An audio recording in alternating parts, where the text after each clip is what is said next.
welcome to everyone. Welcome back for those of you who joined us yesterday, and welcome for those of you whose first day is today. I think we had a really good day yesterday.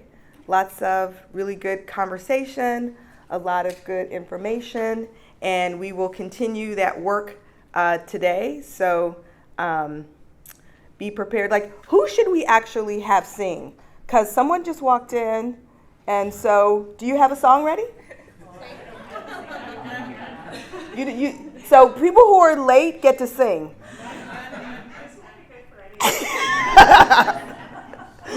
Okay, so we're going to do check-in. What your name is, where you are from, however you want to frame that, and what the gift is that you bring to this group. So where shall we start? Who wants to start? Because wherever you start, we'll go from there. Okay. Ann Johnson's going to start. So we should go to Ann's. Yeah. Ann Johnson, ACT Rochester, and authentic feedback is my gift. Hi, I'm Erin Collier from the New York State Department of Labor, and I would say I am an awesome listener. Lee Coslow with Rochester Works, and I work real hard to find common interests among groups that might disagree with one another. Corinda Crosdale, and I bring governmental systems knowledge that if anybody knows me, I hand out like Tic Tacs. Good morning, everyone. My name is Jerome Underwood. I work for Action for a Better Community. And what I bring is what I was born with. And I'm what's called a compassionate warrior. Compassion for sure, and learning the difference between a warrior and a soldier. That a warrior never fights, but a warrior protects his community or her community from harm. And that's what I bring. Protection. Okay. Majamu Kitwana from ESL. I bring commitment, and just a couple of ways. Dollars is one of those ways that bring commitment, but also perspective on collective impact in particular, having seen and worked in other communities, bringing that as well. Hi, I'm Natasha Pei. I'm with Tamarack Institute, and I'm a very empathetic ear. Good morning, all. I'm Danya Pastusik, also with Tamarack Institute, but from Massachusetts, born and raised and most of my life in the States here. And I bring openness to new ideas and real commitment to action, almost an ability not to leave a conversation with some action. Hi, I'm Lindsay Nabosny from the City of Rochester's Housing Division. I was also going to say I bring openness to ideas, but I think I bring an attention to detail and really a willingness to think through all the details of an issue. Hi, I'm Nate Doherty with the RMAPI Backbone. What I bring, or what I hope to bring, is communication skills so we can take the work that we're doing here and share it with everyone in the collective and with the community too. Good morning. My name is Aaron Pilgrim. I'm representing Kelly Bronson in the New York State Assembly. And what I hope to bring is resourcefulness and bring resources. Morning, everybody. Erica Rosenberg with CGR. Openness is one of my gifts as well, and I also bring a gift, I think, of helping people and groups to really get some clarity around what they're trying to do. Good morning, everybody. Christina Owens from Flips. What I bring is I'm very detail-oriented. I like to build things. I like to see things through to the end. Excited to be involved. Thank you. Good morning, everyone. My name is Ari Elliott from the Greater Rochester Health Foundation. I would say I bring an ability to use data to help tell a bigger story. Megan Bell from Farish Foundation. I think I do well at listening to lots of voices and pick out themes and trends. Good morning, Jen Cathy from United Way, and I absolutely love developing and building relationships one-to-one and bringing people together to see the strength that they bring when they are in a room. Larry Knox, 1199, SCIU Healthcare Workers Union. In this perspective of workers and also a sense of urgency. Good morning, everyone. Theo Adams from United Way. The two things I think I bring to the table are my lived experience as well as intentionality when doing this work. Hey, good morning. Ross McCallie, Monroe Community College. What I think I bring to this is learning solutions that helps provide a living wage at the end. Good morning, Melissa Berry with the Rochester Housing Authority. I bring a passion for what this work could mean in the city of Rochester as a City 1 resident. I also bring a vision of a city that is prosperous and of people that are doing much better. Good morning, everyone. I'm Marcus Ebenhope from Catholic Charities Family and Community Services, formerly known as Catholic Family Center. And I bring the ability to kind of find groups that are often opposed to each other, allowing them to find the common values that they have in common. Good morning, everyone. I'm LaShonda Leslie Smith. I'm the Executive Director of Connected Communities, and I bring a plethora of gifts to this work. But for the purpose of this exercise, I will state just a couple. I am a native Rochesterian, so I bring authenticity as well as lived experiences. And I'm also a licensed social worker. I'm not afraid to have crucial conversations. Good morning, I'm Adrienne Collier from ESL, and I bring creative problem solving and curiosity. Good morning, I'm Sydney Bell from ESL, and I love relationship building and trying to find ways to bring people together and find common goals and common solutions. Hi all, I think I got the gist of this, although I got in late. Oh, then you owe us a song. You don't want I'm Joyce Duckles. I'm from Freedom Scholars Learning Center and from the Warner School of Education and Human Development. I bring a love of stories and a passion for creating spaces for many voices. I'm Colleen Jank, the HR Director at Heather Doyle, and I'm new to Rochester, so I bring what in Toyota Lean process improvement terms would be called fresh eyes.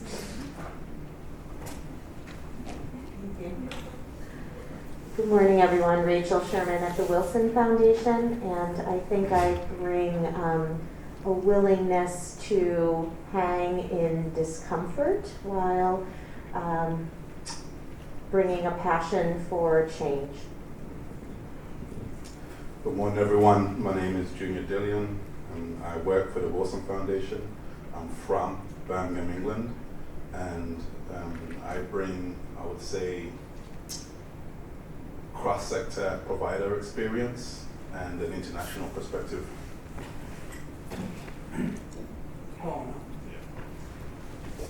Good morning. My name is Todd Butler. I work with Causewave Community Partners, and I bring facilitation skills, strategic thinking, and boyish charm.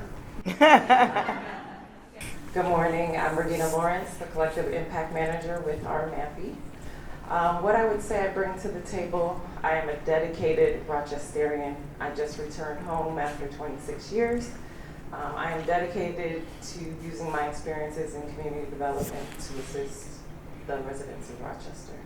Also, my unique lived experience, as well as being able to build relationships with humans, all different types. Oh, okay. All right. Everybody get it. Do we miss anybody?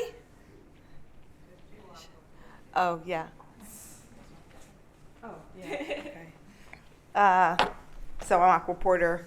I think my gift is kind of facilitating convening and a little bit of relationship development. I try to think I was good at that. I used to be better younger. Now I'm like jaded, so maybe not so much.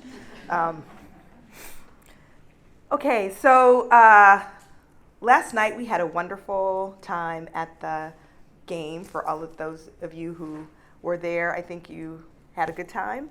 But I especially wanted to thank ESL, who sponsored our game at the Red Wings, or night at the Red Wings last night. So thank you, Ajamu, for that. And because he was so generous, we also gave him a job to do today. So Jamu actually has volunteered. So first of all, I wanted to just acknowledge a couple of things. We have a mix of people in the group today from all different kind of parts, I would say, of RMAPI. So we have, if you're a steering committee member, could you just raise your hand? All the steering committee members. If you are on a working group, could you raise your hand? Woo-hoo. If you are within our community cohorts, do we have any of those here this morning? Raise your hand. What am I missing? The backbone staff is here. Who am I missing? If you didn't raise your hand, tell me what I missed. Everybody get a chance to raise their hand? Okay. Funding Alignment Council members raise their hand. I know some of them are here as well. Did I miss anybody?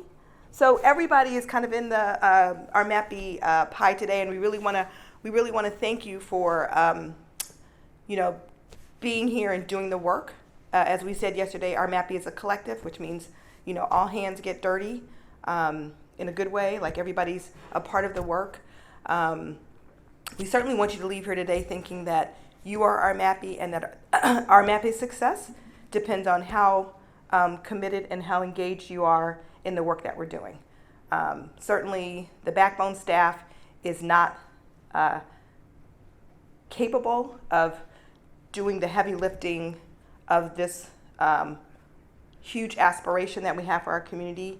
It really takes the community stakeholders, the community members, our government elected officials, our private sector community partners. We need everybody to kind of be aligned to the work. And this couple of days is to really get us aligned on the work. Aligned in terms of agreeing. Jennifer, good morning. You have a song? You have a song?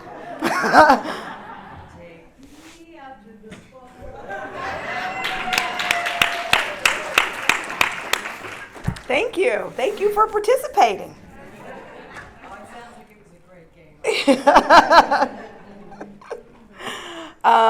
And so we really wanted to get alignment on kind of what we called a unity agenda, which is the aspiration for our community, how we will do the work, who's going to do the work, and what the work is that we want to do. And so we spent yesterday talking about some of those things. But when we leave today, we want actions from you as to what you can do to start to help us move it forward. So we're going to ask you to do a little bit of that work. But before all that, I really want to introduce Ajamu Kitwana, who is going to do a little bit of a recap of yesterday so that everybody is kind of at the same place as we start the work today. And Ajamu is, as of 2 days ago, the interim co-chair. So he and Don Braveman are our co-chairs for the steering committee, our executive committee, and the work that we're doing. So it's appropriate that he's here, like boots on the ground, to do the work. Thank you. Appropriate that you're putting me to work already. Thanks, Aqua. Thanks everyone for being here. Good to see some folks who were here. If you were here, please help fill in gaps with this, as well as new folks. One of the challenges in this collective work, being from so many different entities, is calendars and schedules. So it's great to be together as we can. Even better to have more. So I took some notes as we went yesterday, so I'll highlight a few things for today. We started off, did some introductions like this, but we got expectations for this summit from the group, and included in the list that we documented were focus and clarity around the work of RMAPI. Folks want to leave with action steps to move the work forward, a sense of urgency and discomfort.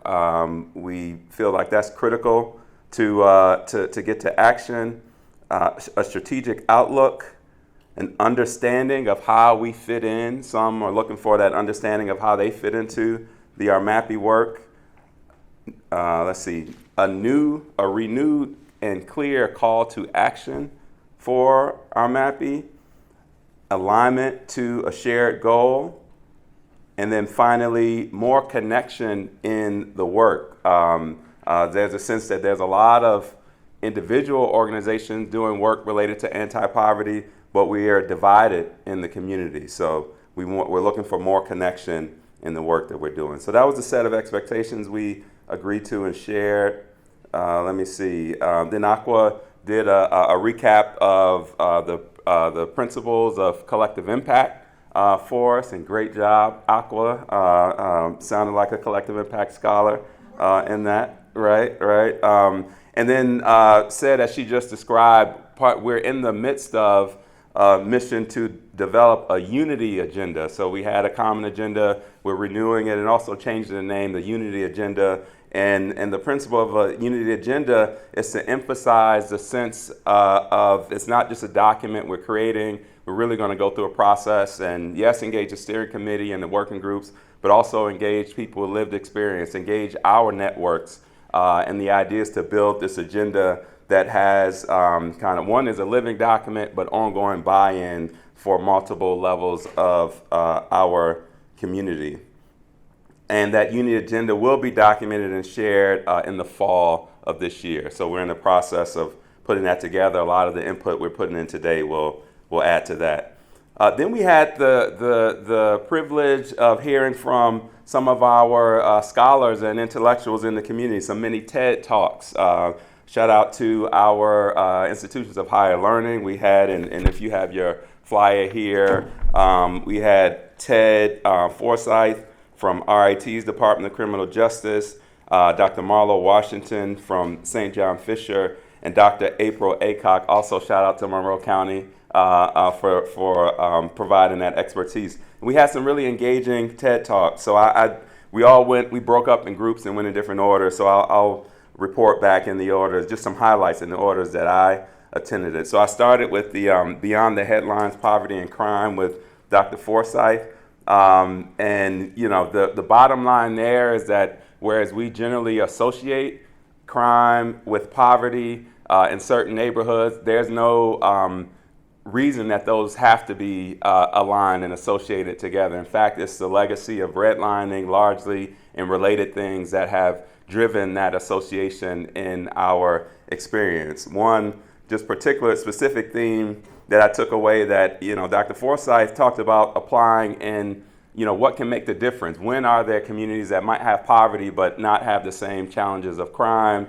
Those communities exhibit what they call collective efficacy. So that is when parents and grandparents are looking out for young people, regardless if they're their children, and there's a sense of beyond needing to call the police or just kind of being fearful in your homes, that there's that shared efficacy to really kind of manifest the conditions that you want in your community. Dr. Forsyth astutely compared that to collective impact as well, right? For us as a network, we want to increase our collective efficacy, in this case, to move the needle on poverty. So I thought that was a good theme.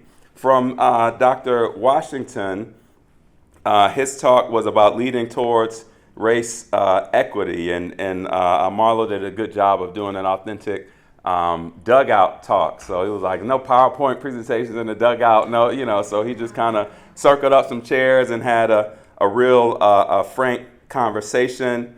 Let me see, and he had some gems I want to capture, but the main theme, and there it is, that Dr. Washington talked about is if we really want to make progress towards equity, it was really about engaging community. And he said we need to design the hospitable table as our RMAPI. If we want to authentically engage community, not just, you know, have a few people at a meeting here or there, but if we really want the engagement of mutually beneficial experience that engages community, we have to do the work to design a hospitable table that invites, that engages, that empowers those individuals. You know, I think it was a quote, maybe it's from Dr. John Powell, that poverty isn't the lack of money, it's the lack of power. And so he challenged RMAPI to create a hospitable table that authentically shares power with community.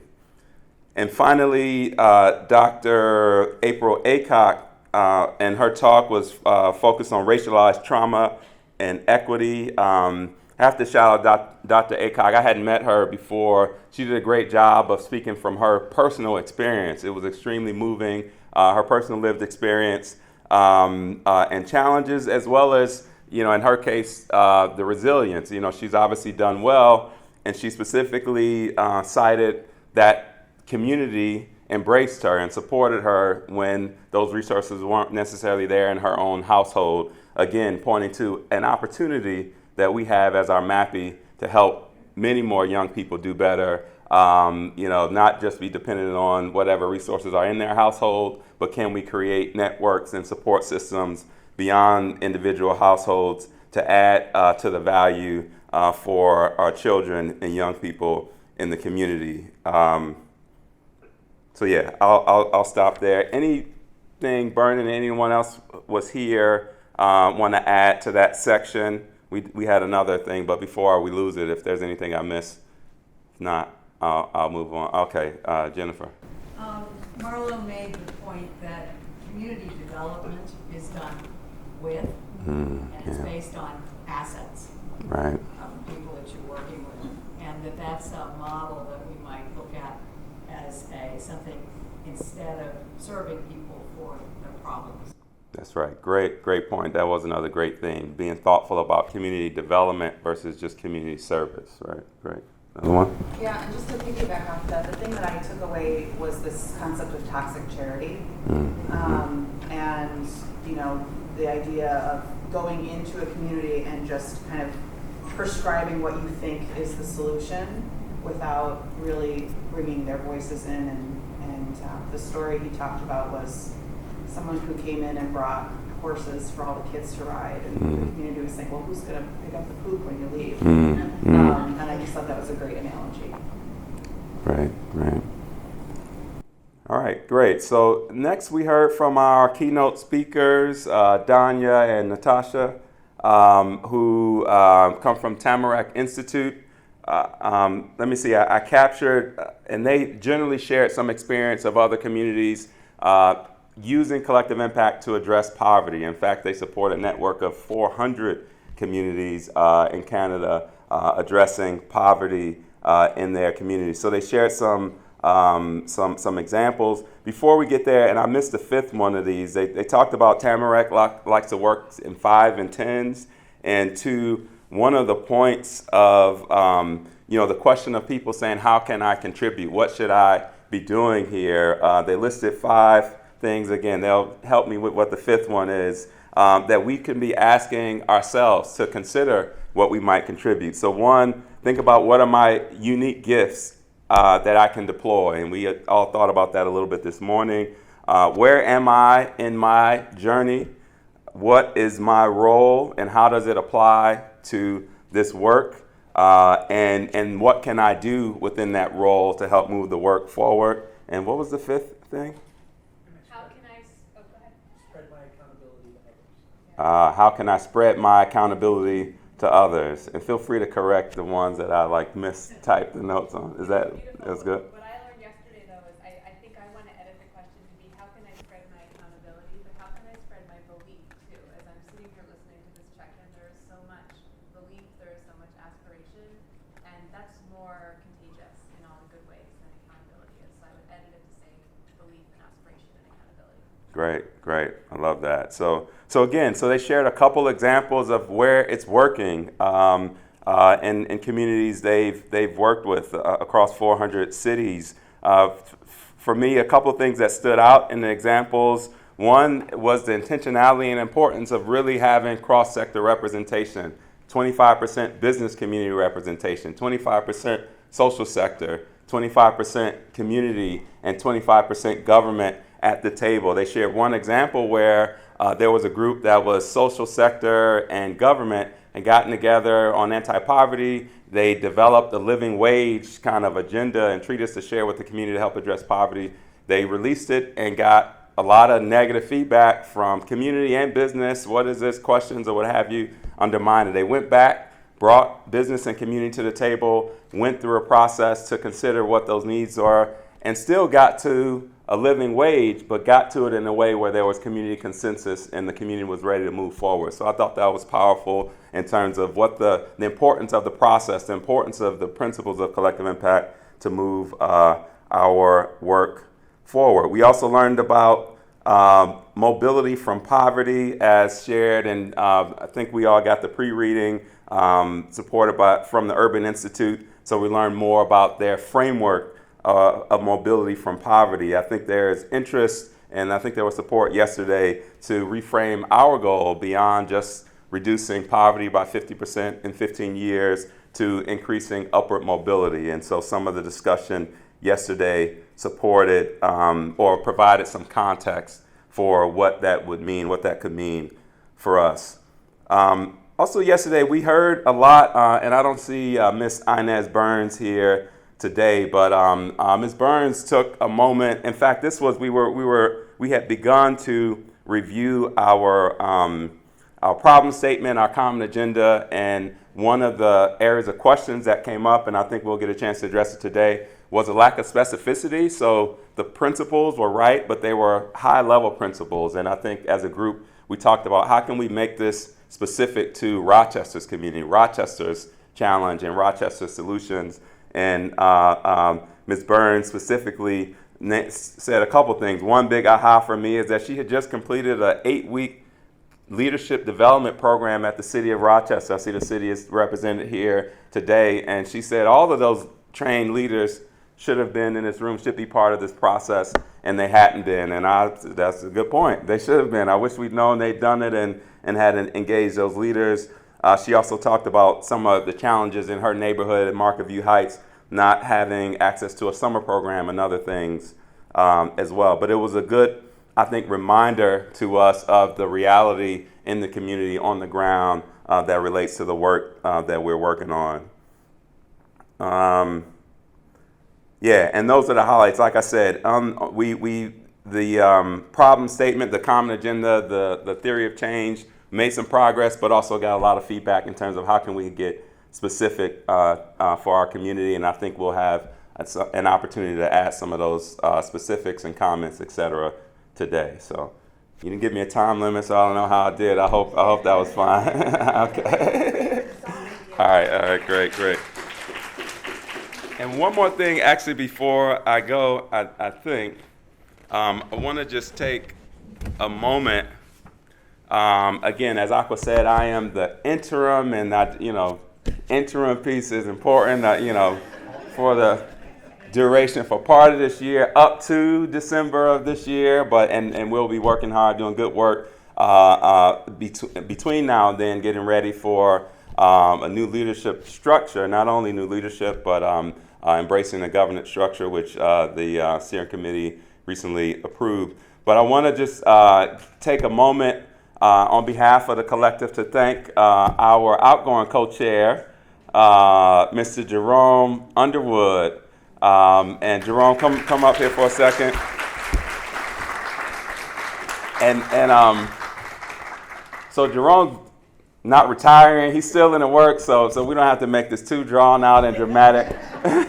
But I do want to just kind of say, for me as a leader, you all know, and anyone who's been here, I mean, Jerome brings that tenacity. Someone talked about yesterday, we need that sense of urgency. We need that energy. That's what Jerome has brought day in and day out to this work. We've got to get the work done. We know in his day job, he's working on poverty. At night, he's working on poverty. And when he's with us, he's working on combating poverty. And that energy is helpful, is contagious for the group. The other thing I have to shout out the wisdom of Jerome. He's good at bringing metaphors, African proverbs. The one that I will never forget, and I think is really important. He talks about and I don't want to get this wrong, being like the pig at breakfast, right? And that as a I've mentioned my gift, my bringing commitment, right? And that's real commitment. If you the chicken or the chicken, if it's an egg breakfast, no chicken on a breakfast. The chicken lays the eggs for breakfast, but the pig, and I'm vegetarian, but but the pig, gives it all for breakfast because, if there's bacon on the table, he gives it all. So Jerome reminds us to come into this work all in, both feet in, and otherwise there's no way we can achieve our goals. So thank you for your leadership, and here's a little token from our MAPI. Yeah, sure, please do. I'm notorious to, when I get gifts, to not open them for like months, which frustrates my wife and children, so I may not open it for a couple months. Okay. Thank you. First of all, thank you, everyone. Gratitude is something that is really important. And is this upside down? Got to give me instructions for these things. I got it out quick. Okay. So it says here, with our greatest appreciation, we hereby acknowledge Jerome with this gift in recognition of your unwavering support, steadfast leadership, and passionate commitment to our RMAPI's goals and our Rochester community, presented by RMAPI.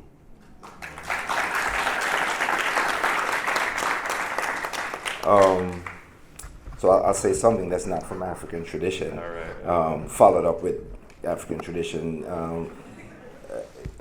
King Henry VIII said to his 8 wives right before he married them, "I won't keep you long." So Junior, that's British. Yeah. And you looked at me, I was like, Yeah. No, well, just. People from the Caribbean just like you. But when he introduced himself, he said, "I'm from England." Listening is a skill. Some people said they bring listening, right? So, I'm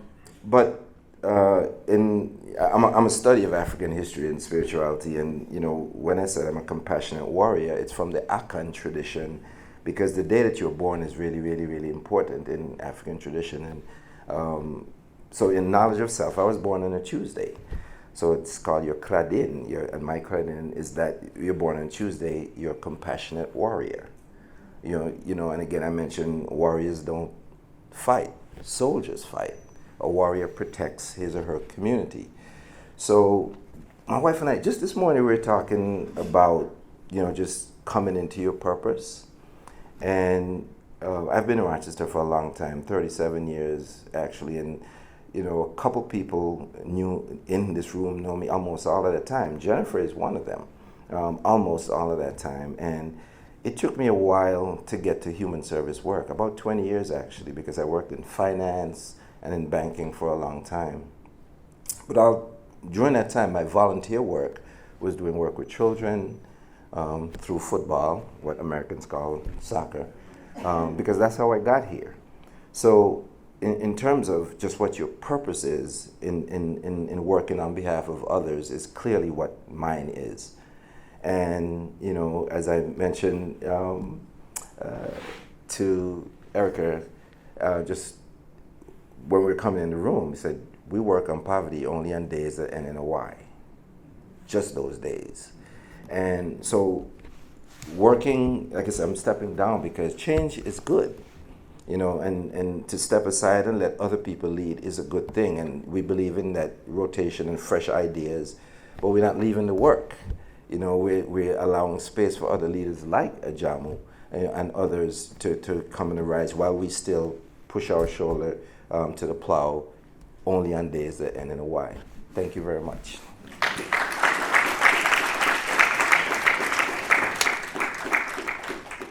The initiatives underneath those are things that we have to work on. Like, what would it look like if we had, opportunity-rich neighborhoods?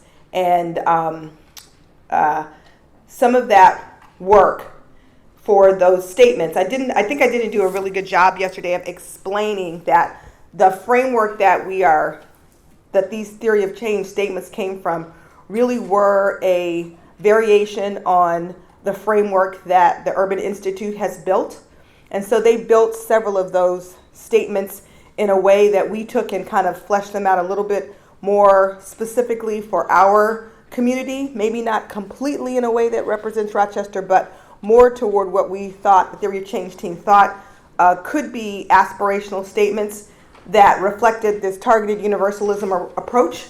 And so for those of you who didn't hear the lecture on targeted universalism yesterday, we can catch you up a little bit later, but those statements represent the targets that we want for everybody in the community. And then the idea would be to disaggregate the data, to find the data behind each of those statements and figure out who was farthest away from where we wanted everybody to be, and then come up with specific initiatives, projects, programs, policies that could start to close the gap. And we would individualize those according to the group of people who we're working with. So we might do something different for young Black men than we might do for single mothers if we were trying to close the gaps. Or and so that was the idea, that we had this goal that everybody in our community wants to be here, but then we have to figure out what different groups need in a way that's equitable to achieve those. The second question that we asked people to answer was, what assets already exist in our community that will create the necessary conditions? So this is an idea that we have a lot of good assets here. We may not be completely aligned and coordinated in how we use them. We might be not using all the assets that are available to us. And so, can we start to catalog what the assets are? Do we know where the assets are? Who the, resources, people, places, things like, where is all of the assets that we should, because we talk about that a lot, like we have all these assets, and then we start to talk about like where all the problems are. So how somehow like making sure that those things come together, I think could be work that we could do. And then who else really needs to be engaged in creating these conditions? What I hope we don't walk away from today is that we had a really good meeting, and then you'll come back in the fall and say like, okay, backbone staff, what'd you do? So the idea is that if you're sitting in this room, that you're willing to actually do something yourself with your organization's support in some cases to move the ball forward. But that, like I said earlier, this has got to be all hands on deck, or everybody on the field, or some other baseball analogy, which I can't think of right now. Play ball. Can I comment on what you just said there? Yes. I think that's where some of the talk around specificity has come into it, because I think on what you just said, I think everybody could say to some extent within their roles they are contributing. So I think having specific tests around what that would look like from their positions, I think would be helpful. Yeah, and I would say that let me see if I can say this. So I'm going to see if I can find an example. Give me one. So one of the questions, and I think this came from Ann Johnson yesterday. She said Ann, what did you say? You were a straight shooter. What did you say your gift was? Authentic feedback. Yes, authentic feedback. Okay. Authentic, very true. But you asked the question on kind of like, what's the data? What are the metrics? So what I wanted to share with you was that, for an example, there is not one metric that describes what a safe, inclusive, opportunity-rich neighborhood is. There are some metrics that Urban Institute, along with this U.S. partnership, has started to identify as conditions that if you do all of these things together, or if you're looking at these things in your community, it would kind of represent what an opportunity-rich neighborhood look like. And so I'm gonna, of course, I'm just gonna be honest. Okay, give me 1 second. Oh, good. Y'all don't see all the ugliness. So if I could just say, Yeah. I loved the indicators at the end of the article that we were asked to read. I think they aligned nicely to the 3 focus areas. So if Urban Institute's working on some indicators aligned to these, sure makes me feel a lot better that we're starting with a straw case and not having to create it as a community, because then it's like a year later we're still defining things. Hallelujah, sister. Give me 1 second. So so I'm just going to say one example. The Urban Institute would say, and you don't have, so first of all, none of you, is Jennifer Leonard gone? Because I don't want her to know what we're saying about Urban Institute's work. I was told to keep this is embargoed, so you don't know that this is happening, Jennifer. Please don't tell them that we're sharing this. The article that you all had was their first article on boosting mobility. They have, after 2 years of work, they are doing a version 2.0, which takes that work further. Because they knew that we were working on this, they have shared that data with that article as a draft with us that actually goes a little bit further. So I'm going to share with Jennifer's fingers in her ears so that she doesn't hear that I'm sharing this information. So one of the things they talk about is the updated framework. One, it explicitly centers racial equity, which their first article didn't. So we talked about that. So there's more information, there's more focus on racial equity and the local systems and structures that either block or boost the efforts of individuals and families. And we talked about the 3-part definition of mobility yesterday, being economic success. What else? Power and autonomy and belonging, being valued in the community. So they say that local communities aspiring to boost upward mobility and narrow equity gaps should focus on building or bolstering 5 essential and interconnected pillars. Those 5 pillars are the first 5 on this set of theory of change statements, roughly. So their first one is households can live in opportunity-rich and inclusive neighborhoods. We said everyone should be able to live in a safe, inclusive, and opportunity-rich neighborhood. That was kind of what we took that and kind of zhuzhed it up a bit to represent Rochester. They have 5. When we took this to the community, our community members said, we want one that specifically calls out sense of belonging and inclusion and dignity. So we have a 6th statement, which is number 6. They also, their number 5 was around people can rely on responsive and just government. When we took this to the community, they were like, no, that is not talk about policing and legal systems. Like, we want it to be much more specific. So that's where our number 5 talks about equitable, accountable, and responsive local government, public safety, and legal systems. So I know that we didn't kind of share like all of the sausage making, but these theory of change conditions, one, align to the work that has come out of Urban Institute, but we also kind of shaped it on our own. And now we're bringing it to you to say, should we shape it further? And the reason we thought that these were good statements was because they do have metrics kind of behind them to kind of identify what you might want to have in your community if you were trying to get to these places. So I just want to give you an example of one. Households, so their statement, households can live in opportunity-rich and inclusive neighborhoods. And what they say is that neighborhoods play a central role in supporting family stability and well-being, their access to social and economic opportunities, and their children's chances to thrive and succeed.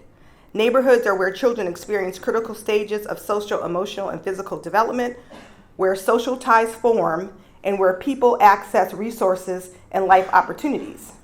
The ability to find and afford quality housing, to feel welcome and respected into one's community and social circles, and to have equitable access to local resources all reflect essential aspects of an inclusive neighborhood. So that's a whole lot for that statement. But that statement is kind of reflective in a way of what a opportunity-rich and inclusive neighborhood would be defined as. And then they have metrics around that. So their metrics would be housing affordability, housing stability, economic inclusion, racial diversity, social capital, and transportation access. And they have, specific ideas like what would housing affordability be? The metric would be the ratio of affordable and available housing units to households with low, very low, and extremely low income levels.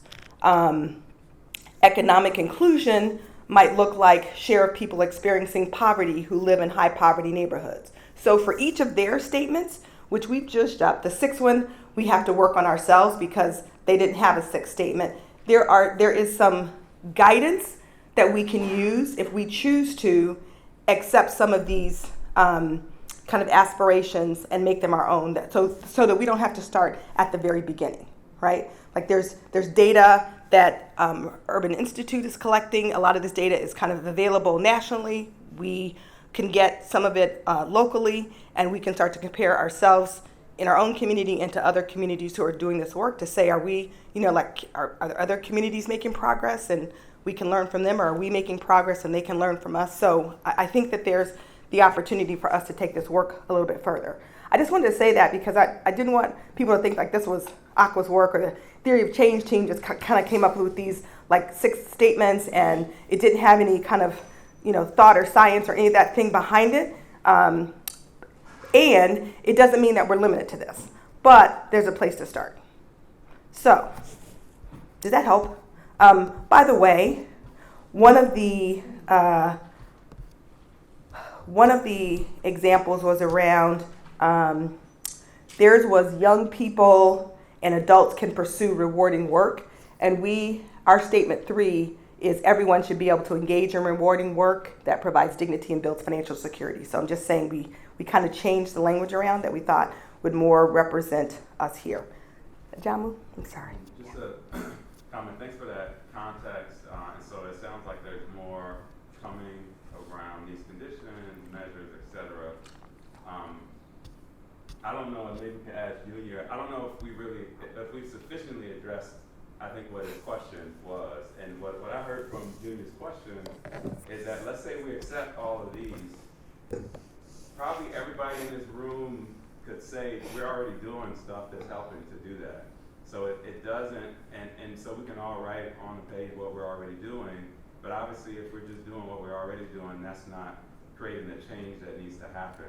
And so what I think Junior's getting at, and maybe we need to wait till the article comes out, is if we're talking about action commitments that we're going to do to create change, we've got to drill down on like what specifically, not like what would it be nice to see, but what's the work that needs to be done. So then I can say, okay, once we're looking at that specific work, what are pieces that I can contribute to that work? So anyway, so that's I appreciate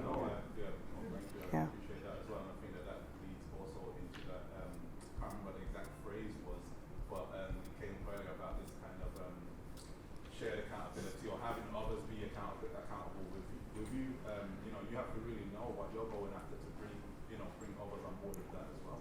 I think that is absolutely the work that we've got to do, right? So I know that there is a sense of urgency about doing something, and I would propose that we need to be urgent and thoughtful, right? So urgently saying that this is important, but also thoughtful so that we can kind of align so that we're not all going off in different directions in a way that we think is good, but it's, as I would say, like these little raindrops in the desert, like it's raining, but because we're not like all raining in the same spot, we don't really see the impact. And I think to your point, Ajamu, like how do we start to collect all of the work that people are doing, especially in these areas? Like we could go back and we could look at these areas and we could look at the metrics and we're like, who's working on it? If, for instance, one of the metrics is around, if you think you want to have, let me see if I can get one. It was around health. It was around healthcare. I thought it was really interesting. So around people can live in healthy environments and gain access to good health care is theirs. One of the metrics they have is neonatal health. And they say it's a share of low weight births, right? So is anybody in Rochester working on that? If they think that if we agree that this is something we want to go after, right? Who's working on that? Like, what's the work? How you doing? Is it coming? What do you need to further it? Like, those are the conversations we have to have. I think those are the conversations that we have to have. I think we have to think about how do we have those conversations in a way that is continuous and we hold each other accountable for the metrics. Okay, so if Rochester Regional is going to stand up and say, we are going to drive the share of low birth weights, what are you doing? Come and tell us what you're doing. Come and tell us where you need the help. Come and tell us who else can be in the conversation. Like, that's the work, because I don't know that, right? Yeah, I think your analogy of raindrops in the desert, I think it's even beyond that. It's like some of us don't even know that it's raining on the west side of the desert because we're over here on the east doing our own thing, right? And so I totally agree. I think it's really helpful just at some point to know what are all these groups doing and map it out. Yep. So that you can take that back to the places that you have an impact and educate people. And I believe that is work that has to be done in a way that is, and this goes back to our structure. So today, our steering committee meets once every 2 months for 2 hours. Like, that cannot be the way the work gets done, right? Our working groups meet every month, but sometimes they're not connected to the work. So we gotta be a little bit more strategically organized in how we're doing the work and what work is we're doing. And I think this is our opportunity to kind of reset that. I don't want to tell people that we're starting all over, we're starting afresh. I think we are learning and we're moving and we're growing and we're getting better. And so, like, this is a place for us to say, okay, now we know what we know. Now we have some metrics that other people in the country are using, and we think that this is where we want our community to be. We want everybody in our community to kind of have this life, right? Like, wouldn't that be great if every resident in our community could stand up and say, like, they felt this? Would we all be pretty happy? Who are we going to leave behind? I don't think anybody wants to be left behind. So we got to do some things to make sure that people aren't left behind. And that's the work that we have to figure out. Who's being left behind and what do we need to do so that everybody has this as their standard of living and thriving in our community. That's the idea behind this. Jerome? Us recommitting ourselves to this work is really, really important. There is a sense of urgency. But we have to, and I think what we're doing here is to organize ourselves around the work. And a key part of that is data. As an example, how many of us, not sort of rhetorical, know what is a living wage? Like, how much? What is that number? What are we working to get people towards? And what prevents us collectively from getting to that? Right? Again, rhetorical question. So for us, ABC, we're part of this national network, and we meet often. I was on a focus group just yesterday, sort of organizing how we prove to this country that we are the preeminent anti-poverty organization. And part of realizing that is that we need others who are outside of our network to work with, because there's not everything that we can do. So we have espoused something called a human service value curve. And the most basic thing that we do, and some of us in here would identify with that, is we have contracts with the federal and state government. And the most basic thing we do is comply with the contract, right? So that the funds can keep coming. That's the most basic thing. But to get to population level change, we need others, right? And what we're working towards is what I see us doing here. So in organizing ourselves, but at the center of the table is the data, right? As opposed to the theory.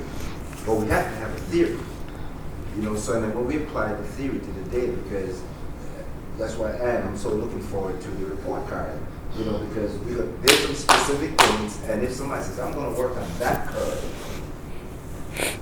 whatever curve it is, which is low rate babies, we're going to work on that as a part of having a healthy neighborhood. Yes. Right? Yes. And if the children are working at what they were like, how do we get this? How do we even, okay, they're doing that. So we all need to know that, and we have to spend time. And many people talk about this relationship. It's not just a one-to-one relationship, but an organizational relationship, so that what collective impact is really intended to do is bring all those pieces together. And some of us may have to tweak what we're doing in order to get to the desired outcome. So with the urgency, we also have to be patient with ourselves so that we can really get in complete and total alignment. Thank you. So here's what I'm going to say, and this is I'm skipping to the end of the story. one of the things we want you to do is to think about in your own sphere of influence, what can you do to help move this work forward? I'm going to switch this around a little bit because I've had this conversation with some of the executive committee and steering committee members that are here. Raise your hand again if you're a steering committee or executive committee member. Raise them, like stand up. If you're on the steering committee, like stand up. Okay, I'm just going to say we have 29 steering committee members, right? Ultimately, they're the ones who are making the decisions, but we need them in the conversation. And I appreciate all of you that are here, because most of you have been here for 2 days, but you can look around and see your peers and colleagues who are not here. And if we are really about the leadership of the community being about making the decisions on what's going forward, we need to have conversations with them. So one of the asks I have, not only to the steering committee members that are here, but for those of you who may represent, and I'm not even sure how many of those are people on the steering committee, we need for you to go have this conversation with them before July 21st, which is our next steering committee meeting, right? We need to identify those people so that we can bring them up to this level of conversation so that we can move it forward. So for those of you who are on the steering committee, I ask for you to commit to who on the steering committee are you willing to go have that conversation with between now and July 21st to bring them up to make sure that they're a part of it. And for those of you who are maybe not sitting on the steering committee, but your managers or your bosses are, we need for you to have those conversations so we can bring everybody into the conversation. Does that make sense? Are you willing to do that work? What else do we need? And you guys don't have to stay. I feel like I'm calling you guys out. That wasn't my intent. I know you thought you were going to get like a car, but. How much of this meeting was filmed or recorded? I know some of it. Some of it was. Some of the keynotes were. I don't know that we were recording the actual like small group portions of it. I don't know if. Did you get some of this today? Some of it today. Danya? I would be happy to take up the action of helping to document what happened. I'd love to do it with a few others of you, but John, like I wrote down your amazing recap of yesterday. Natasha and I have some notes and things you helped design, but do you think it would be a helpful resource to have kind of like the story of what happened these last 2 days? I'd be happy to work with you on that. Anyone else want to? Anybody else want to volunteer to do that work with, Ajamu? Anybody else? Regina? Todd? Junior? You get a car. You get a car. Oh, got 2 back here, Melissa and Madison. Okay. You get a Zoom meeting. You get a Zoom. Okay. So I feel like I felt like I wandered a little bit off the path, but the idea was I really wanted to let people know that there's other stuff behind this. And that these statements were actually evolutions from some of the statements that we started with or we were inspired by from Urban Institute's work. And we tried to kind of make it our own in Rochester, and we can still do more of that work. Ajamu? Just I think I heard a call to action for everyone, steering committee members and anyone who represents to take, you said, this conversation back to the steering committee. Can we just be specific about, was it the last set of discussion? Like, what's the question? I think that we're trying to get alignment on the problem statement, the intended impact, and ultimately the theory of change. So those conversations, we need to have people, the steering committee members, walk in on July 21st and not just feel like they're coming to the meeting for the first time hearing this. Like, how do we bring everybody up to the same level of information and get some commitment? Like, are you in for this work? Like, have those real conversations with people sitting around the table. Like, here's what we did, here's where we're going, are you still in? Because we know that there's some other people that we want to bring in too, but we also have people that are sitting around the table saying we want to do this work, and I think we need to make sure that they know that this work is going to evolve, and here's where we're headed, and we're not necessarily just talking about 50% reduction in poverty in 15 years. We're moving toward this as our goal. And we certainly need to make, go ahead. Recap, but if we could just send specific questions in a document so everyone who's bringing that conversation can have what they need to Yeah. have that specific conversation to prepare everything. And I would just say, if you let me know who you're going to talk to, that would be great too. So, or let us know who you're going to talk to. And then to that point, I know you're working on member agreements, and this has been a long-running lament of RMAPI is that exec committee members and steering committee members either aren't showing up or they are and they're passively participating. And so if there's a call to action about problem statement, theory of change, whatever it is, build that in because this has been a long-running issue with participation, and not just participation, but participation outside of meetings, of how you're showing up and representing RMAPI. Absolutely. It is being built into the membership agreement. And we didn't have time to talk about how we're going to roll out the new governance, but absolutely we're doing that, putting more teeth into that membership agreement. Katie? And then when things like that happen, it stalls progress, right? And then it just creates this frustration. And I go back to what Ina said yesterday about this is real life for some people. Mm-hmm. This isn't just an idea that we're all talking about in this room. And just how do we refocus those people that aren't here or aren't at those meetings to remember that this impacts real people every day. And so we need to take that step to be committed and do the work and not have progress stalled. Yeah. I appreciate that. Jennifer? The most successful collective impact efforts I've seen include the members at the steering and executive level sharing with each other what they are doing about the issue.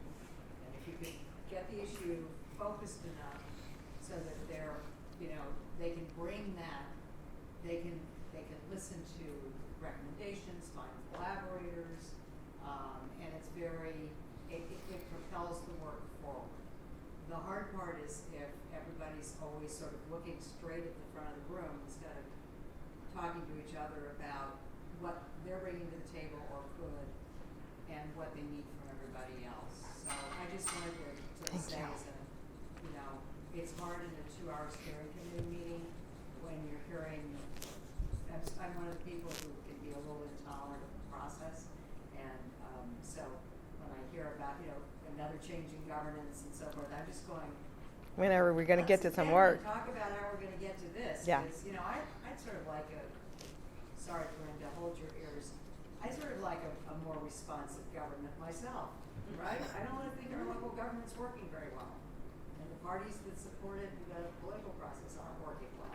We have a broken community. So this falls hardest on the people that we're focused on. Yeah. But it isn't Limited to that. limited to that. Thanks. Thank you so much. And I think you're absolutely right. And I think we've got to get better at that. We've got to make those meetings less perfunctory and actually more action oriented, and people holding people accountable. Like we got to hold people accountable sitting around the table saying they're the leaders. Like frickin' lead. Sorry. Right? Like frickin' lead. So. Can you add that into the agreement? Somebody said be bold and courageous. I'm like, ooh, how far can I go with that? So I want to get back because I know that the small groups did a lot of work. I want to start with the small groups who are actually working on the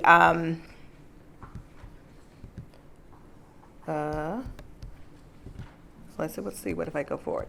Oh yeah, so the self-selecting in the small groups are going to come out with why they think we believe that this is achievable in our community and what are the biggest barriers, and each group was going to report out. So I know we had 3 groups working on that. Group 1 back there was a kind of group in the middle, and I'm just going to call this group 3 over here, where you were. So group 1, group 2, group 3, and then the group that was out in the hallway making a lot of noise because they were new to the party.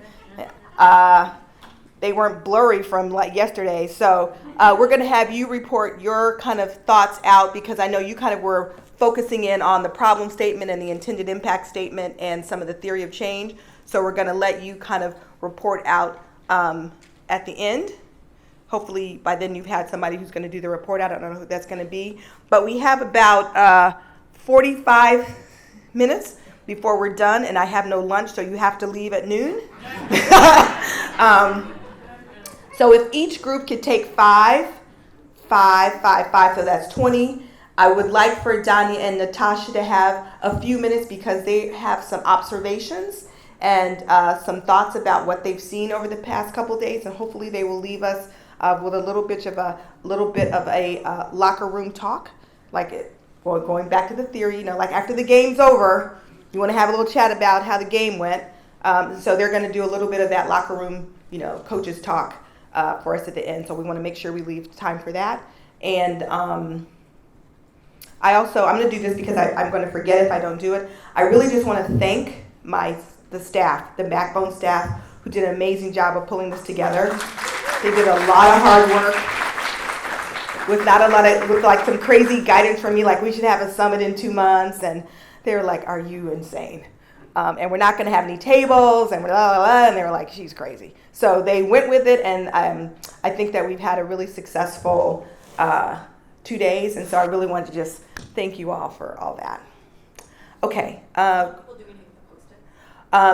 Yes. So on the Post-it, we talked about the commitments. What are you willing? So I gave you some ideas of commitments that you can make that I would love to see you make. If you could write down your commitment, sign your name, put it over there on the wall over here, your commitment. I don't know how many people there are in here, but there should be that many stickies over there. Right? Okay. And group 1 in the back, whoever is going to, I think that's Melissa. Are you reporting out? Okay, tag it up.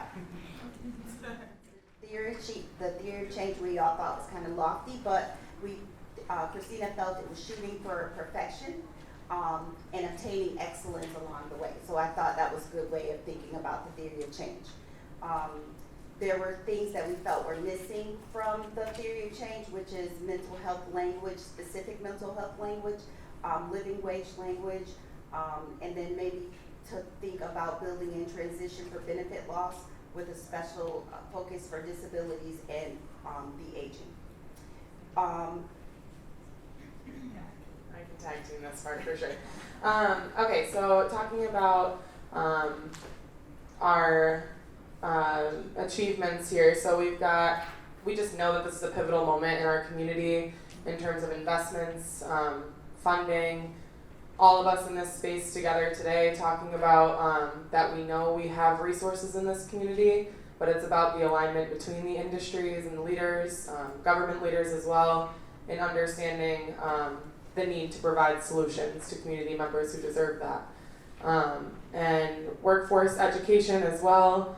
And one thing we did talk about is recognizing that accountability can sometimes fall in between achievement and a barrier because folks, don't necessarily that transparency and holding each other accountable. We had conversations around toxic charity and recognizing that,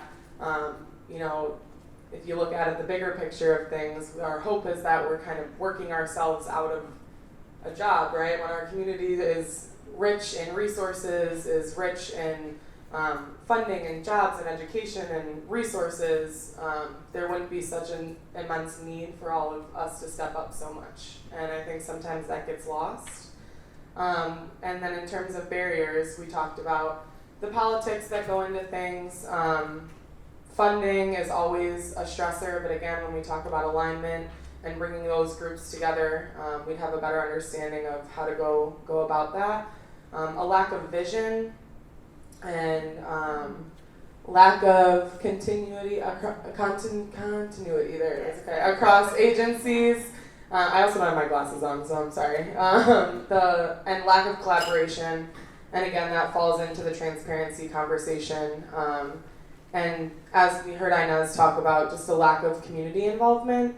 And one thing I want to touch on about that is a lot of times we have these really big, important meetings during times where community members can't come because they're working.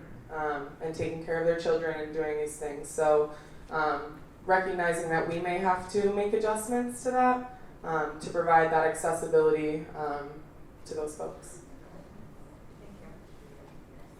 Where's group 2? Okay, Ed Thompson. Okay. So we had yes and no. We had yes and no answers to the feasibility of the theory of change, but with bolder wording and easier wording like USA Today, so more people could read and understand it.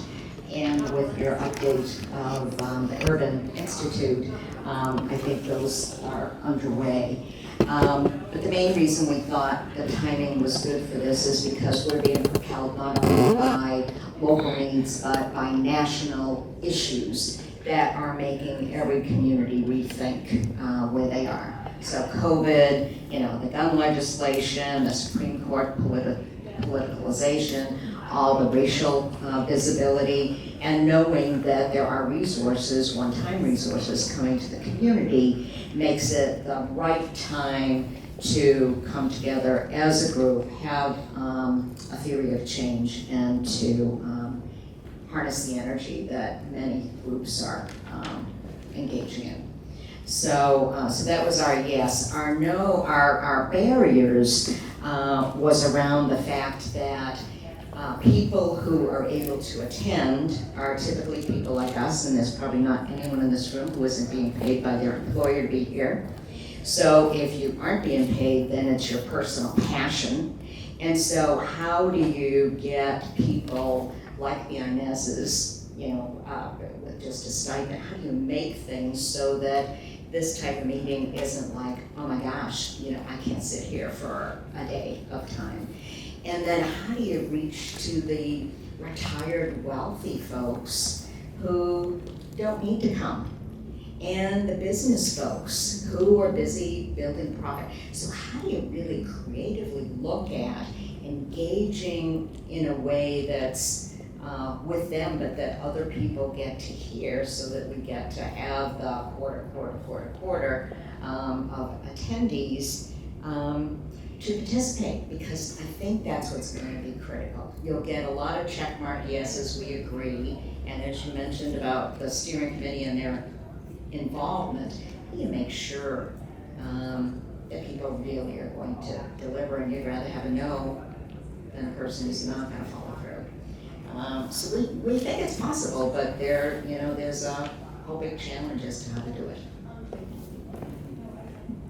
Key point was who's the audience, who we're trying to reach with that message, and then again similar, is it bold enough, and then the theory of change listed below it in terms of everybody, is it targeted enough? I know you kind of addressed some of that, Accra as well. In terms of, we didn't truly get to barriers, but they're kind of interconnected anyway. But the reasons why we had money and resources available to do the work in the community is there. We have people in every neighborhood who do care deeply. I mean, I would say sometimes it is catching the good. I know we mentioned community efficacy. I think a lot of that does happen that we're just not aware of and have been unable to capture. And then this is kind of a barrier, but local businesses are also an untapped source, and maybe the outreach to them has not really taken place to the extent that it needs to bring them to the table. I don't know, am I missing anything? Like stars. Go ahead. Some things that we start. Yeah, we start maybe some of the important things. Ongoing conversations about race have been happening for a long time. Federal dollars as well coming in, and yeah, again, money. Talking about the different foundations that are, the private money that is invested in the work. Problem, and I was here for that discussion yesterday, so a lot of those same themes came out, but a few new things were, being bolder came out, missing the intent and the attitudes with that discriminatory policies, practices, and systems language needs to also have in there the intentionality and also the intentionality on the part of the white population to discriminate and create those systems, calling out the class of people and really just identifying our Black and brown communities who have suffered greatly and who those actions have been meant to subjugate. People like the upward mobility language and wanted to make sure that it sort of also captures laws not being mentioned. Intentionality is called out. So I think that maybe is all the new stuff in the problem.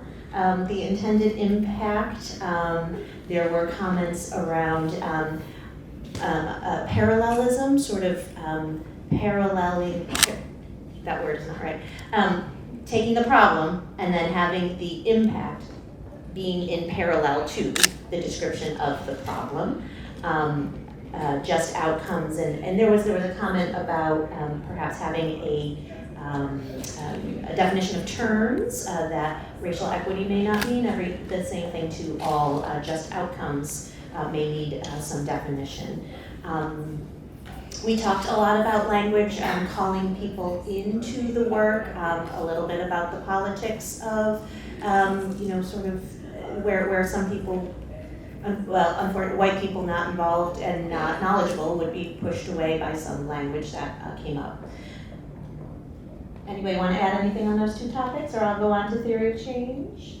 Okay, so theory of change got a lot of discussion, and some people had jotted down that this sounded more like a vision than how to bring about the change. So some people talked about the how comes later, and but this theory of change is more like an if then statement, but this is the then part, like this is what we get from the intentionality of the work. People focused in on number 6 and really liked that. That was the one with a sense of belonging, inclusion, and dignity. And it seems like that's most likely to raise up, thinking about Ms. Burns' point yesterday, raising up the leadership that she was lamenting is lacking in her community. When people have that sense of belonging, inclusion, and dignity, they can step in more confidently as leaders, being supported, of course, with training and resources that they need to be able to do that. We touched a little bit. Anything else on theory of change, folks in my group? Okay. We talked a little, we didn't really get to assets. We talked a little bit about barriers. I'm not going to do a good job. You're good. Regina to the rescue. Some of the barriers that came up were intentional discrimination, which is alive and well and present right here in our county. The injustices that people are still experiencing based on the present how systems work or don't work because they were not created, they were created with white supremacist culture in mind. Talking about needing to call in more white people to who created racism to solve racism. We talked about the laws that continue to be on the books that hold people down and the systems. I talked about school systems, and I'm just curious, anyone here a school district employee? So that's a real important, I think, area that needs to be worked on. We have about 100,000 kids in Monroe County going through our public schools, and it's about $2 billion of annual operating budget. And sorry to be on my soapbox, but I'm on the school board, and it is an instrument for hewing to the status quo and stopping change. So we need our school districts and our superintendents and the organizations, the Monroe County School Board Association, the Council of Superintendents, to be on board with all of this, because nothing will happen without that. More barriers, discriminatory attitudes. We talked, a gentleman brought up trauma and the effects of generational trauma as a continued barrier, and we talked about not actively pulling in other populations like LGBTQ community and those with disabilities. I would also mention our English language learners and our immigrant communities. Just a couple of thoughts that I had, some reflections that I heard from the past couple of days were around collaborative leadership and how difficult that is, really, to get, a quarter. There are very few communities who are doing that 100%. But I think, as Danya was saying yesterday, every step in the right direction that you can make is a step in the right direction, is a step closer to getting to that population level change that you want to see, because what collective impact does is give us some guiding steps for how we get to that reducing poverty or upwards mobility. And so even if it isn't perfect, every step towards that 25 is great. And I heard a lot of good ideas today around engaging the business community more, engaging the community more, people with lived experience, and how they need to be involved. And so this is another plug to just keep pushing at those ideas, because it's a bit of a roller coaster how people engage and stay engaged, but bringing people to that table and helping everybody to figure out what their role is in doing these activities and shifting the way that you're already working on these many different areas is the work. It's the mutually reinforcing activities. It's how we change what we're doing. And maybe filling in the gaps, but that's why we want to know about the assets, about what's already going on. It's not to have more of the same, but to build from that and shift what's already going on where there isn't anything right now. I heard a lot of need to balance going fast and going slow, walking fastly while you're walking slow. And that's a tricky balance that I think every community is really trying to figure out, because building the trust between organizations, associations, people, communities, where there has been kind of a historical mistrust, that takes a while. But it's so important to bring everyone along the way, I think, like we were talking about over the last few days, while also recognizing that there are people who are going home to poverty today, and they're sleeping in the charity bins, and we have to do something to address that now as well. And so I think some of those, the wildly important goal, and some of these other kind of shorter term actions that can have real significant change for families in the short term are also important to do kind of hand in hand together, to inspire people to snowball the momentum. So there are things that have to happen simultaneously. And I think that's it. I think I wanted to say thank you. Thank you again. It looks like there's some real momentum here today. And there was, 60 people over the last couple of days. We're all part of the system. We talked a lot about systems change, and if there's anything that I've learned from our work in Canada is that we want to change systems. We're part of the systems. The system is a sum, not just of policies and laws, but also of people. And to change the systems, it takes courageous people to start reworking the resource flows, reworking the connections, reworking the partnerships, and how those systems work. So thank you. Okay, so the irony of your coaching metaphor is that I was the kid in elementary school who would get picked like last for the baseball team, who would get like teased because I'd run away from the ball, literally when it came toward me. So I think I get the metaphor, but if I don't get it right, trust me. Do any of you run or ride bikes? Okay, so the only thing I can think of is at the end of a long run or a long bike ride, you just want to like lie on the ground and fall asleep and not talk to anyone and drink a bunch of water and just, yeah, whatever. So anyway, I'll try. Natasha, that was a beautiful sort of reflection on what we've been doing these last couple days here. I want to reflect on the gifts that I see in this room, in this community, and all of you for a minute. And then I want to tell you what actions I'm taking from here, and I want to invite any of you to kind of close out the brief time that I have here to share actions that you're writing down or adding here that you're really inspired to share with others. So here's what I see as the gifts, and I tried to get to 5, but there's 6. So I was also bad at math in school. Experience. You have the gift of experience here in this community, in this room of people who have been here these last 2 days. Most importantly, lived experience, context experts for what it feels like to live the trauma of poverty every day, not because of anything that an individual person did, but because of how systems that have been intentionally designed to create trauma and disadvantaged people persist. You also have the experience of international examples and examples from other communities of what this work looks like. Not that they're entirely relevant here in Rochester in terms of their content, but they offer you this beautiful foundation from which to work when it comes to some of the process stuff that some of us like and some of us don't. You also have tremendous experience and knowledge of this system that you live in, of the philanthropic resources, the corporate resources, the government resources, the rich services that exist here and can be better aligned, and of the resources that are in neighborhoods. Regina, you talked about relationships with humans. Where are you? Here you are. And this is the second real gift that I see in this room. There's not just a care for each other, there is a belief in the shared humanity that exists. There's a deep belief I see that for all of us to be successful and thriving, all of us have to be successful and thriving. And there's a belief and a willingness, I think, to sit with the trauma that so many people that we love and care for in this community, in this world, are living with every day. The third tremendous gift that I hear and see is this hunger to learn. A lot of us talked about openness, and there's openness, there's hunger to learn. There's, more importantly, I think, desire to be bold and to be authentic, and in LaShonda's words, to have critical conversations and to sit in discomfort.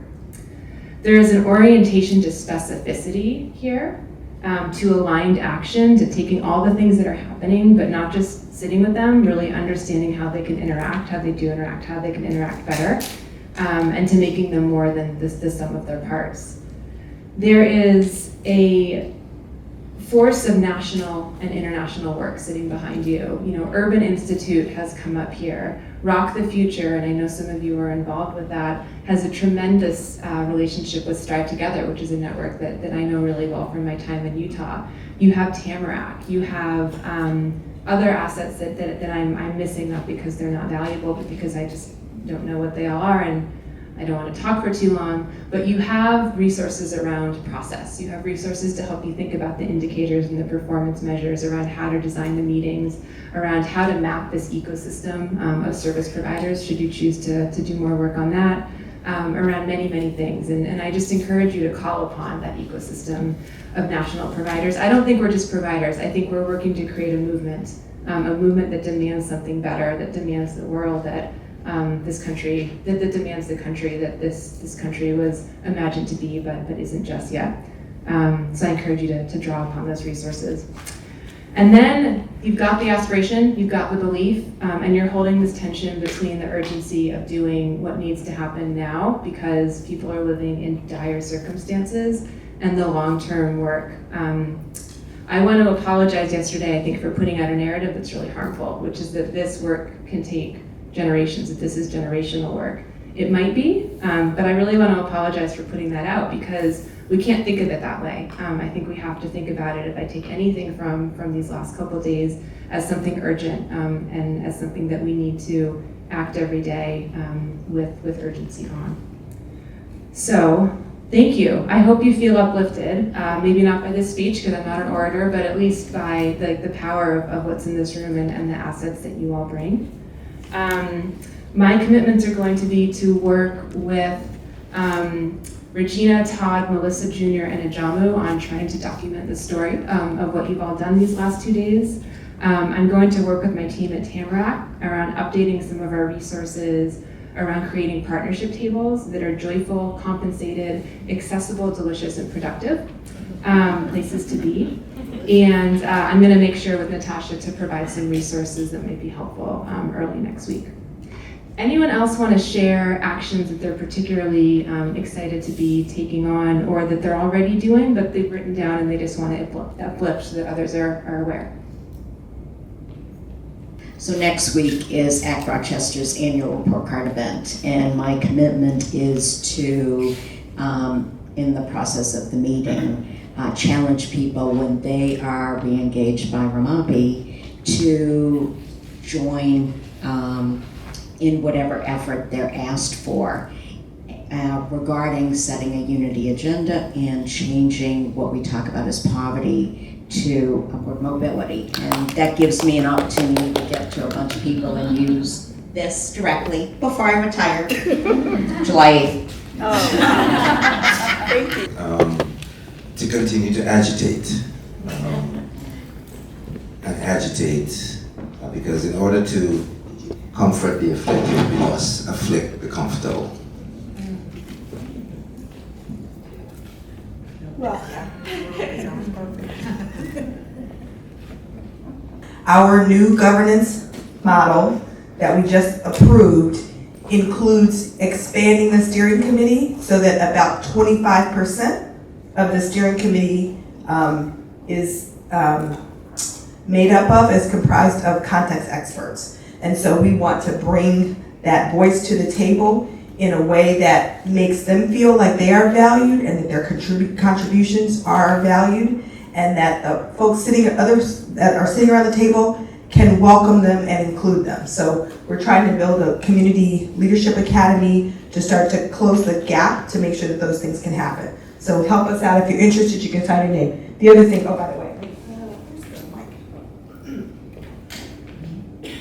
so if you're interested in that, sign there. The other one is we wanted to document how our community has come to this current situation. So that problem statement we had talked about in our theory of change team, beneath that, talking about how do we get there, so that the problem statement has some context. So if you're interested in helping us build out that story, and by the way, once again, is Jennifer gone? I'm gonna say this, okay. So one of the things that, I don't know how many of you have read the Strike the Hammer book, but there is a book called Strike the Hammer. It is about kind of the Black experience in Rochester. It's written by a woman named Laura Hill Warren. It's amazing. If you have not read it, I ask you to pick it up. But I've also asked Simeon and the Community Foundation to see if we can sponsor a discussion with the author.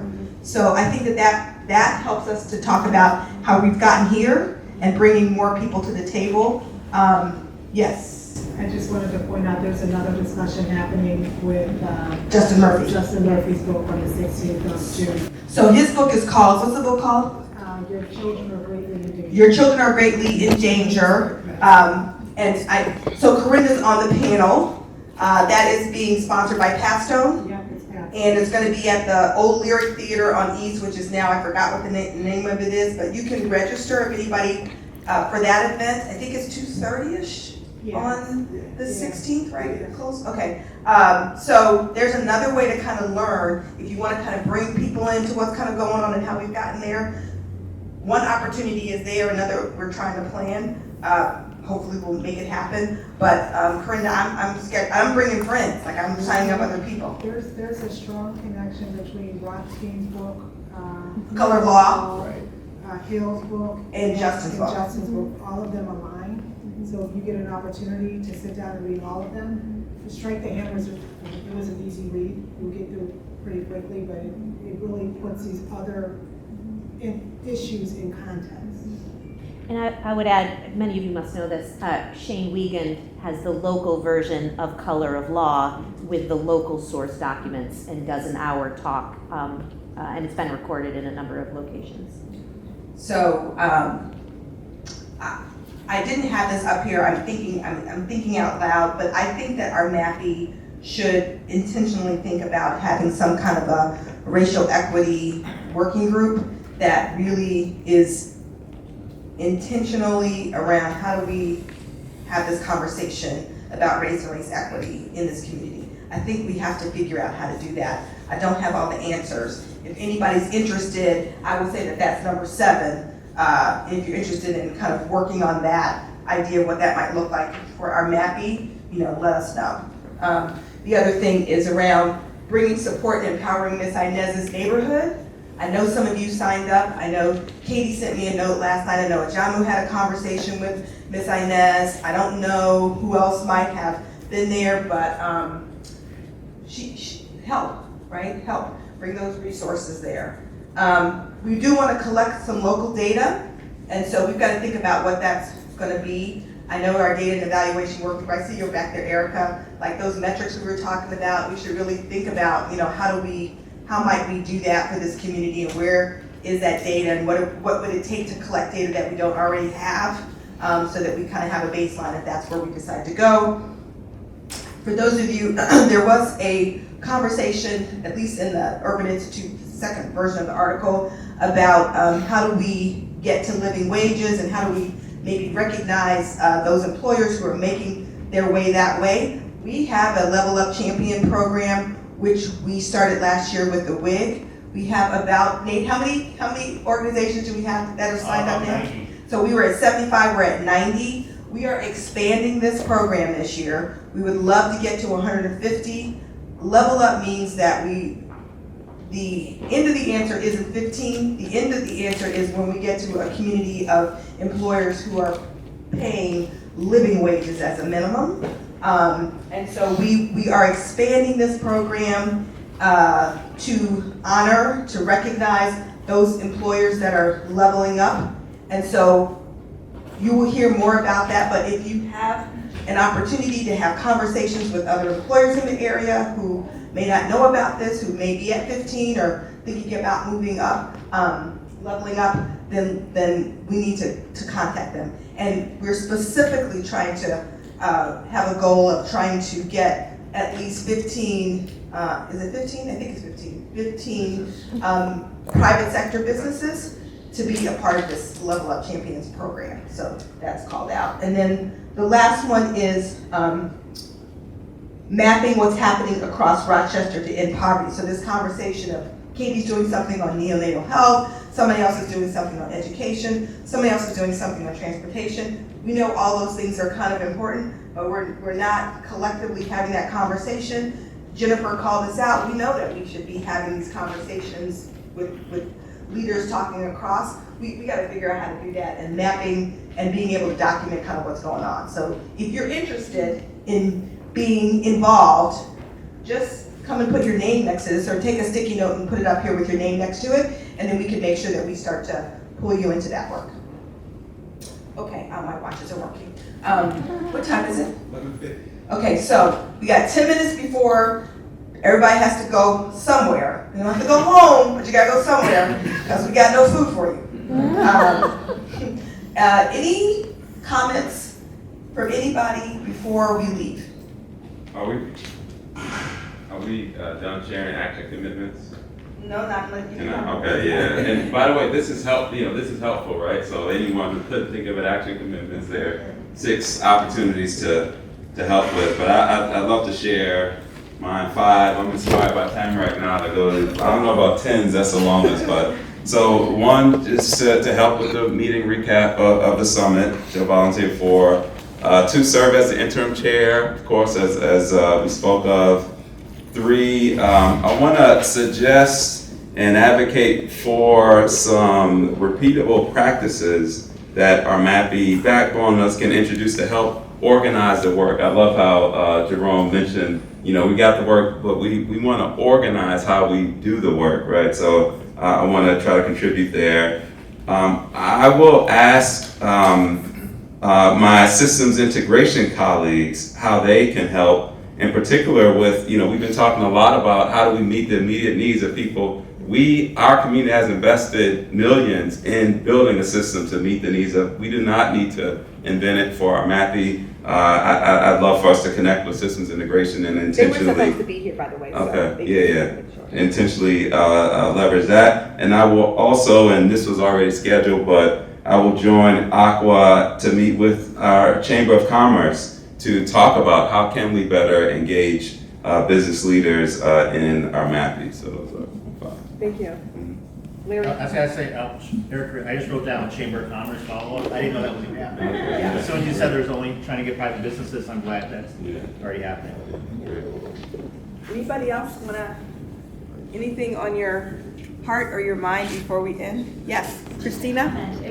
I know you said you're going to send around a summary. If you could include those 6 opportunities to be involved and any others you can think of in that summary to send out, then we all can distribute that as well to people that we know would be interested in being involved. Yeah. Also the book list. Also add the reading list to whatever you're going to send out. Can't read my handwriting up there? Hello law, your children are in danger, and strike the hammer. And Ted had a packet he left, thumbs up, maybe email, Ted Forsyth's packet that he had in his presentation. And Ted's package has a lot of Shea Weekend's data as well. I just wanted to share too, if you're on boards, to share this information with them about the events that are going on in the community and the books and so forth. Lift that up in the boards that you sit on so that it expands the knowledge base of our community. Can I just add, we might want to think about some visual data, because we look at data a lot in numbers, but I think some visual data would be helpful in moving the needle forward. So maybe actually pictures of in the communities that you want to change and what you see that change looking like on the other side. Is it your children are in great danger or greatly in danger? Great danger. Very greatly in danger. For the RMAPI board members, I have some extra copies of Color of Law that I have given to the Race Commission, so I can give those to the RMAPI staff, so that's one less book you have to buy. Okay. With the space in place that we're in right now with livable wage, we're all in competition with each other, so I think we're going to get there. I think how we use this space and time is going to be important. I often use my family members who are living in poverty as an example of how it impacts people individually. I can tell you these family members have not asked me for a dime lately because of the amount of overtime that they're getting and the amount of money. And some of them are getting like $50 an hour to cover overtime because of the shortage that we're seeing in the workforce right now. We're getting ready in less than 12 months. Monroe County is getting ready to do yet another increase in salary because we can't keep workers. And it does work. Our Children's Detention Center, we increased their wages so much, and that's a hard job, especially with the increase in crime. A lot of these kids are doing some really dangerous things and they're all cohorted in this one space. We're fully staffed. And that's not an easy population to deal with. So increasing those wages really does help retain staff. And because of this competition, we can leverage that to get to where we want to be with number 5. What else is on your minds? I'm trying to find, I don't know where the page is for that. I think for myself, the conversation around being bold really stuck with me and not really being afraid to talk about the true reality of the situation. And then also I think leaving this and recognizing, mostly from my Inez's conversation, but from everyone, that it's really, really important to build trust with community members and maybe slow down and do that before you just assume that you know the solutions. So that's definitely what I'm going to do as I continue to facilitate our community member groups.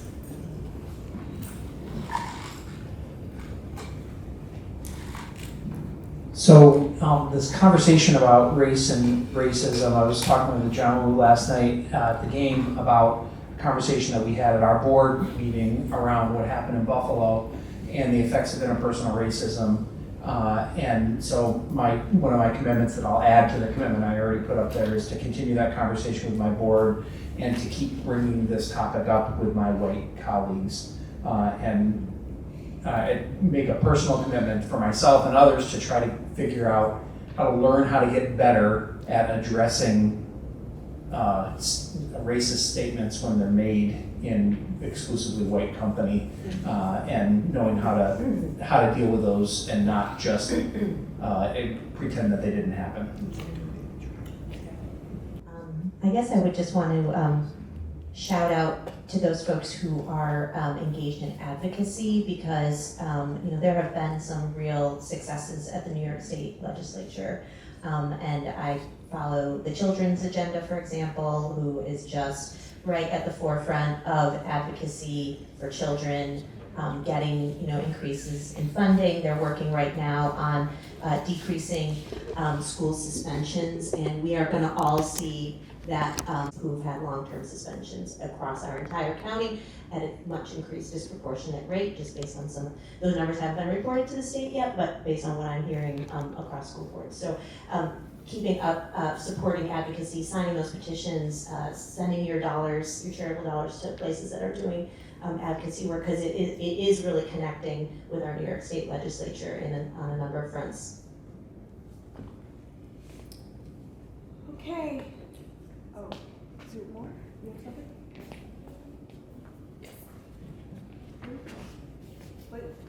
Before we close out, we as a backbone staff just wanted to acknowledge Aqua for her tireless work. We know this is not easy. We know that bringing people collectively together across sectors, different mindsets, different thoughts, different feelings, different emotions. We just wanted to make sure that we acknowledged you and that you know that your backbone staff has your back.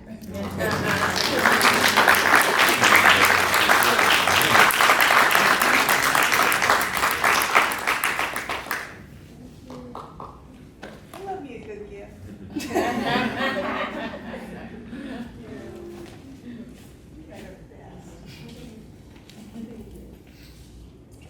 All right, it's Friday. I don't know what the rest of you are doing, but my week is over. Just telling that to my staff. I will not see any of you this afternoon. I don't know what you're doing, but I will not see you this afternoon. Have a great weekend. Thank you all for coming, for spending your time here, and for doing some of the hard work. Really appreciate it.